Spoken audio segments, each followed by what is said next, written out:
Oke, Bismillahirrahmanirrahim. Assalamualaikum warahmatullahi wabarakatuh. Waalaikumsalam warahmatullahi wabarakatuh. Pada kesempatan kali ini kita akan belajar bersama-sama terkait dengan MTBM atau bayi muda usia 0 bulan sampai dengan 2 bulan ya. Saya akan menjelaskan terkait dengan klasifikasi dan juga pengobatan serta cara pengisiannya. Tadi kita sudah membaca doa dan juga sudah mengaji. Langsung saja kita mulai. Saya bisa minta tolong Mbak Nur atau Mbak Sineka untuk share screen materinya.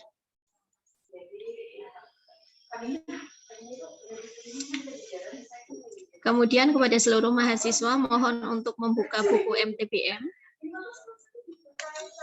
Kemudian juga membuka checklist. MTBM ada di halaman 36 ya.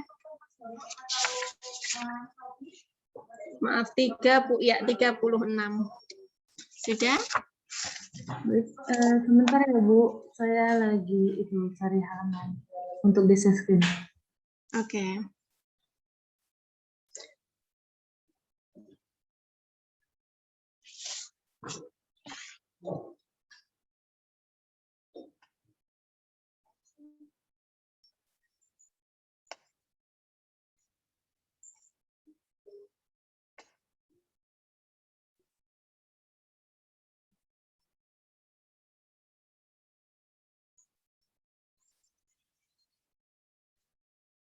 Baik, untuk formulir pencatatan bayi baru lahir ini, di sini ada paling pojok kanan atas itu ada data yang harus diisi dan itu harus diisi lengkap ya. Mulai dari tanggal kunjungan rumah, kemudian alamatnya, nama bayi laki-laki atau perempuan, kemudian nama ibu, tanggal lahir atau umur bayi. Kemudian ketika tidak mengetahui tanggal lahirnya, maka ditulis saja umurnya, apakah ini umur 1 bulan atau 15 hari, atau berapapun itu. Kemudian berat badannya mohon ditulis dalam bentuk gram, panjang badannya dalam bentuk senti, suhunya berapa derajat Celcius, bayi sakit apa menurut ibu, jadi ini masih dalam taraf pengkajian atau anamnesis. Kemudian ini kunjungan pertama atau kunjungan ulang. Mohon dicentang. Ketika ini adalah kunjungan pertama, maka kunjungan pertamanya Anda centang. Kemudian ini adalah untuk yang kunjungan ulangnya, maka di strip saja. Kemudian kunjungan neonatusnya, ini merupakan KN1, 2, atau 3. Kalau bayi baru lahir ya, kurang dari 1 minggu KN1, bayi baru lahir sampai kurang dari seminggu, kemudian lebih dari, kemudian 1 minggu 2, kemudian 2 sampai 6 minggu 3. Kemudian kita masuk ke penilaiannya. Di sini ada 3 tabel. Ada tabel pertama adalah penilaian, kedua adalah klasifikasi, dan ketiga adalah tindakan atau pengobatan. Prinsipnya adalah untuk penilaian ini, di sini sudah dijelaskan, lingkari semua gejala yang ditemukan. Sehingga kalau menemukan gejala yang disampaikan oleh ibu ataupun dari hasil pemeriksaan Anda, maka Anda harus melingkari. Dan ketika ada isian yang harus diisi, maka silakan diisi dengan tanda centang. Dan ketika tidak, mohon diisi dengan tanda strip. Itu adalah kaidah penulisannya. Oke, Mbak Sela, sudah bisa? PDF-nya muter Ibu, nggak tahu ini tiba-tiba. Oke. Saya coba itu ya Bu, buat Ibu host. Boleh. Saya coba saya jadikan host.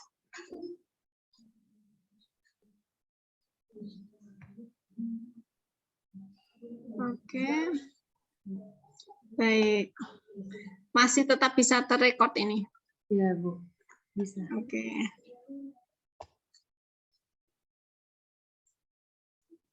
Sudah nampak? Share screen-nya? Sudah ya? Belum. Sudah, Bu. Oke, sudah. Kita buka halaman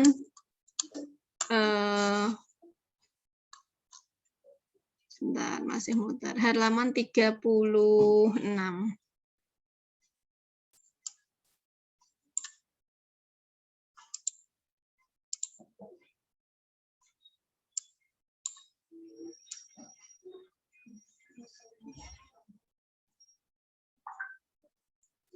Sambil teman-teman mohon untuk melihat checklist ya. Jadi saya share screen di sini, kemudian teman-teman yang lain melihat checklist.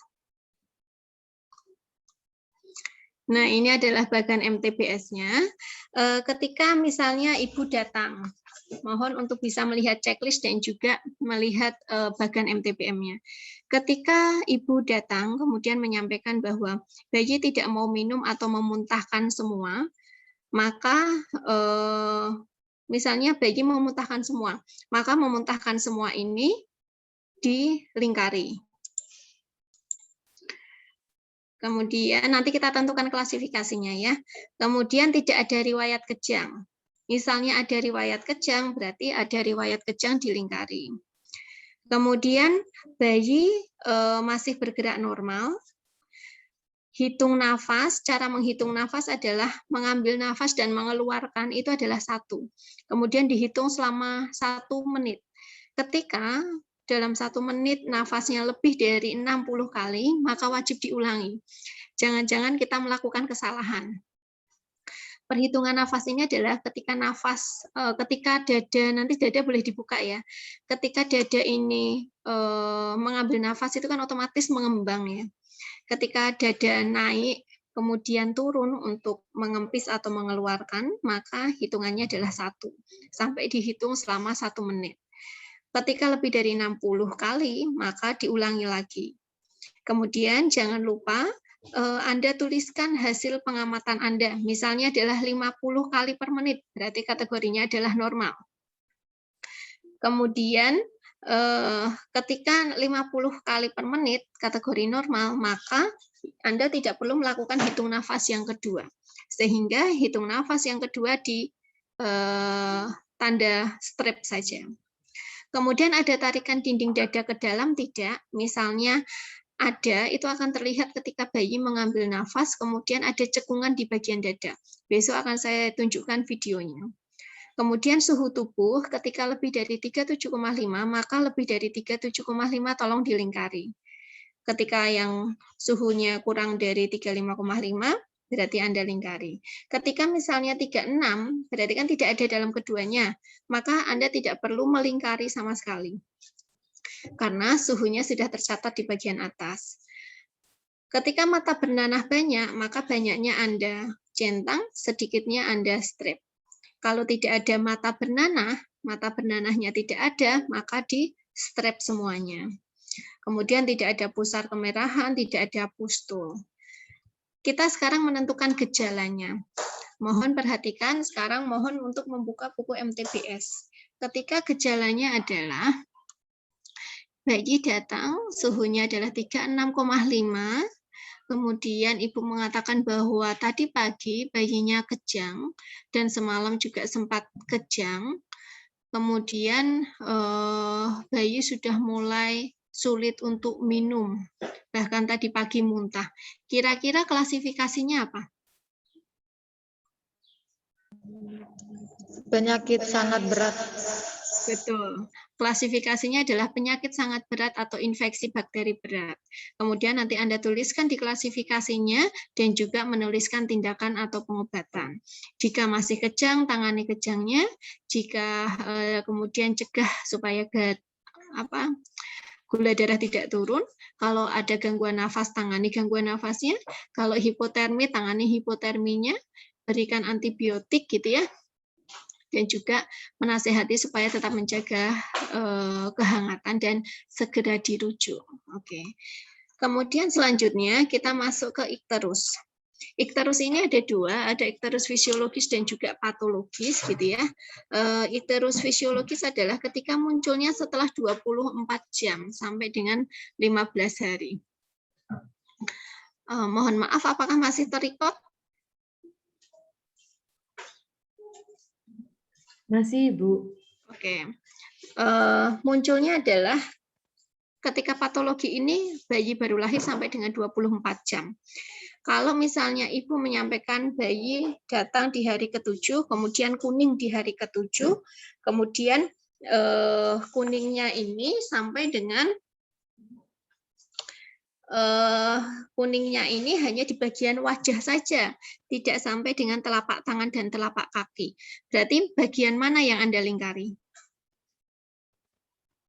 Bagian Kuning, 24 umur 24 jam sampai dengan 14 hari.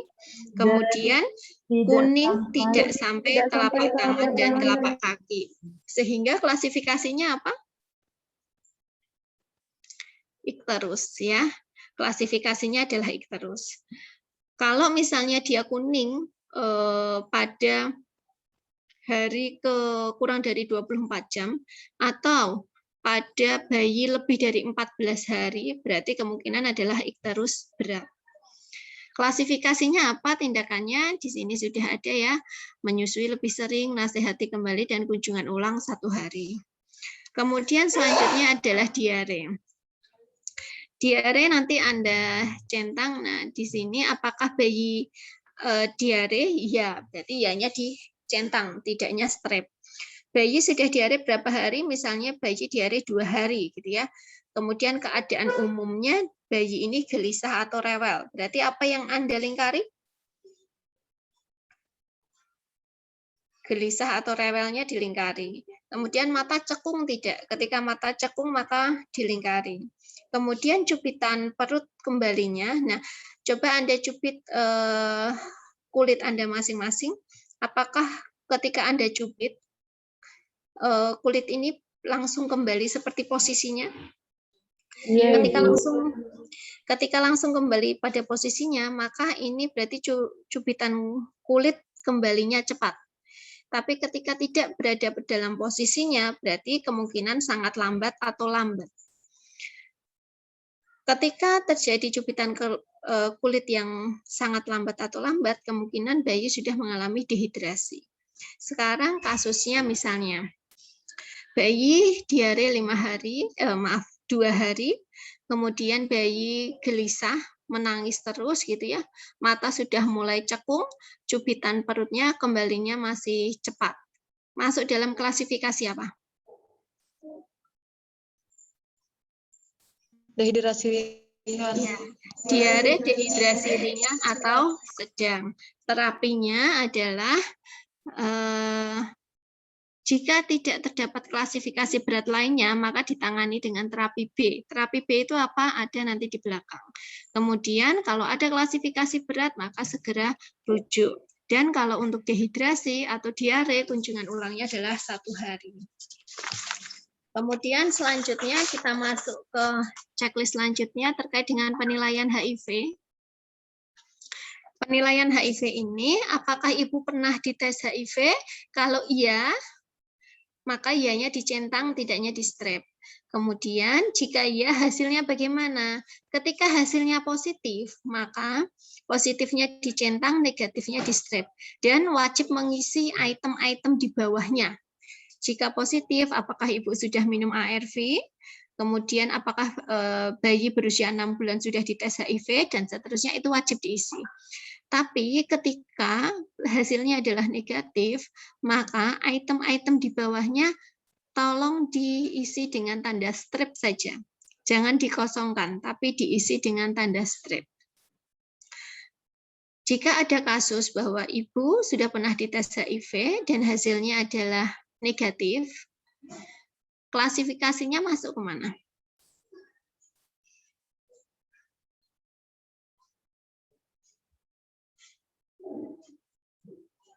Masuk ke mungkin bukan infeksi HIV. Kenapa? Karena ibu HIV-nya negatif.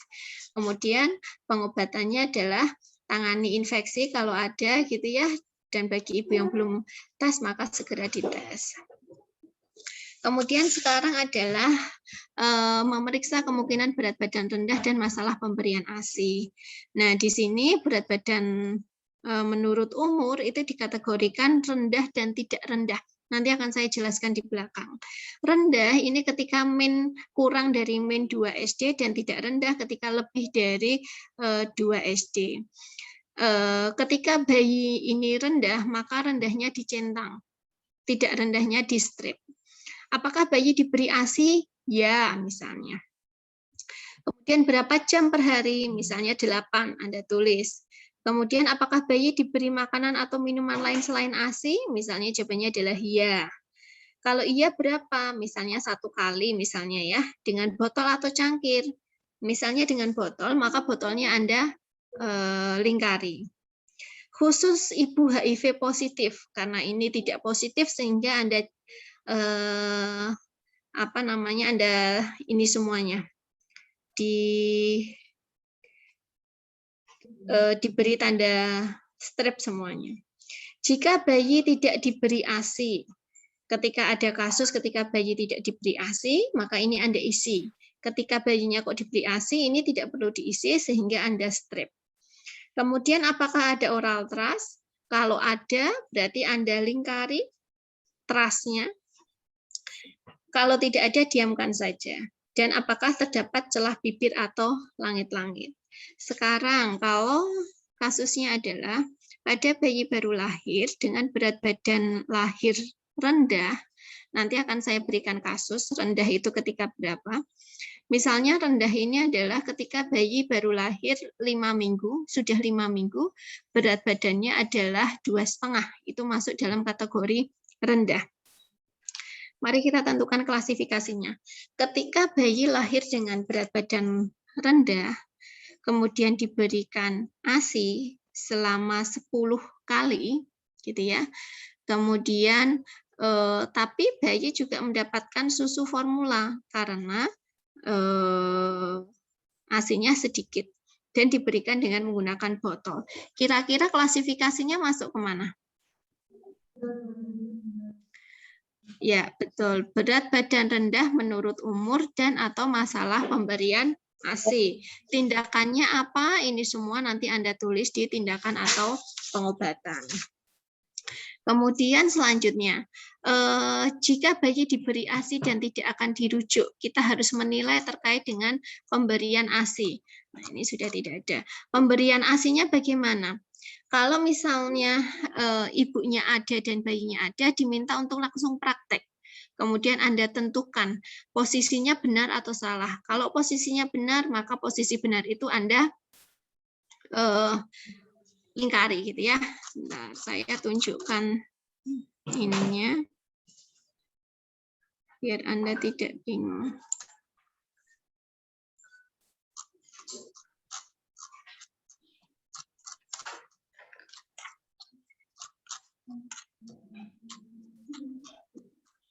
Nah, ini ya.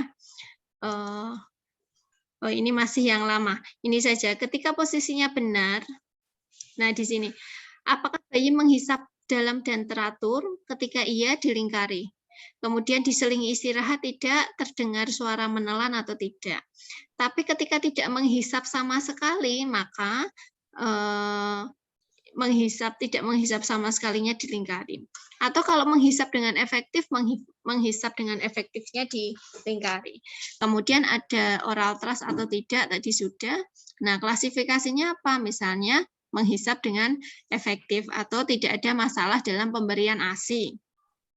Tidak ada masalah dalam pemberian ASI misalnya. Kemudian selanjutnya adalah vitamin K1. Apakah diberikan setelah lahir? Ketika bayi sudah disuntik vitamin K1 segera setelah lahir, maka ianya ini adalah dicentang, tidaknya di strip. Sehingga apakah vitamin K diberikan hari ini? Di strip saja, karena jawabannya adalah tidak. Kemudian selanjutnya adalah memeriksa status imunisasi. Apakah diberikan HB0 ketika segera setelah lahir? Iya, berarti dicentang. Apakah sudah diberikan BCG? Belum, berarti strip, polio strip. Hari ini diberikan hari ini tidak ada karena kondisi bayi sedang sakit gitu ya. Kemudian Anda juga menuliskan menilai masalah atau keluhan lain yang ada pada bayi yang di sini tidak ada sehingga ditulis di sini. Kemudian nasihati kunjungan ulang. Kunjungan ulangnya kapan? Apakah 1 hari atau 2 hari berdasarkan tadi dari klasifikasi pengobatannya, dari terapinya. Kalau diarenya kunjungan ulangnya 1 hari, tapi panasnya kunjungan ulangnya 2 hari, maka kunjungan ulang yang terdekat sehari. Sehingga di sini kunjungan ulangnya adalah 1 hari. Kemudian di sini memeriksa atau masalah kebutuhan ibu dituliskan, misalnya ibu ASI-nya tidak lancar atau ibu mengalami kelelahan dan seterusnya ditulis. Dan jangan lupa karena ini bentuk pendokumentasian sehingga harus ditulis nama pemeriksa dan tanda tangan. Saya akan menjelaskan terkait dengan tadi berat badan. Nah, cara membaca berat badan ini adalah di sini nanti perhatikan ini ada untuk yang bayi laki-laki dan bayi perempuan ya. Di kolom paling bawah ini ada umur. Ini untuk yang MTBS, MTBM ya, yang muda sampai dengan 2 bulan. Mohon perhatikan, misalnya bayi lahir saat ini adalah usia 4 minggu, lihat kursor saya. Kemudian bayi ini beratnya adalah 3,5. Berarti 4 minggu bertemu dengan 3,5. Berarti di sini, kursornya pas di sini ya. Kemudian kita tarik garis ke kanan, ternyata di sini ini min 1. Kalau min 1, kita lihat di sini. Ternyata kalau lebih dari min 2, itu ada min 1, 0, 1, 2, 3, dia masuk dalam kategori tidak rendah. Saya berikan contoh ulang. Misalnya bayi lahir umur 3 minggu di sini gitu ya. Kemudian bayinya beratnya adalah 2,5 gitu ya. 2,5 itu di sini. Di sini. Nah, 2,5 di sini ini kita ikuti garisnya. Oh, dia ternyata setelah diikuti ke kanan ternyata min 2 SD. Kalau min 2 SD ini berarti masuk dalam kategori BB rendah. Bisa dipahami sampai di sini. Ini perhatikan berbeda untuk laki-laki dan perempuan. Kalau tadi yang saya contohkan adalah yang laki-laki, yang ini adalah contoh yang perempuan. Kemudian untuk yang terapi B. Jadi tadi ketika diare kan ada terapi B walaupun harus segera dirujuk ya. Nanti Anda bisa membuka bagan MTBM. Nah, terapi B. Oke, sambil saya membuka, apakah ada pertanyaan atau bisa dipahami? Kalau tidak, nanti kita langsung ke soal saja. Oke, sementara itu, terima kasih. Assalamualaikum. Waalaikumsalam warahmatullahi wabarakatuh.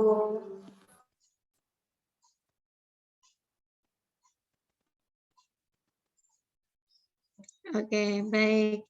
Terima kasih. Kemudian kita sekarang bertemu secara offline ya. Kita keluar dari meeting Zoom meeting-nya. Saya end ya, berarti semuanya ya. Terima kasih. Assalamualaikum.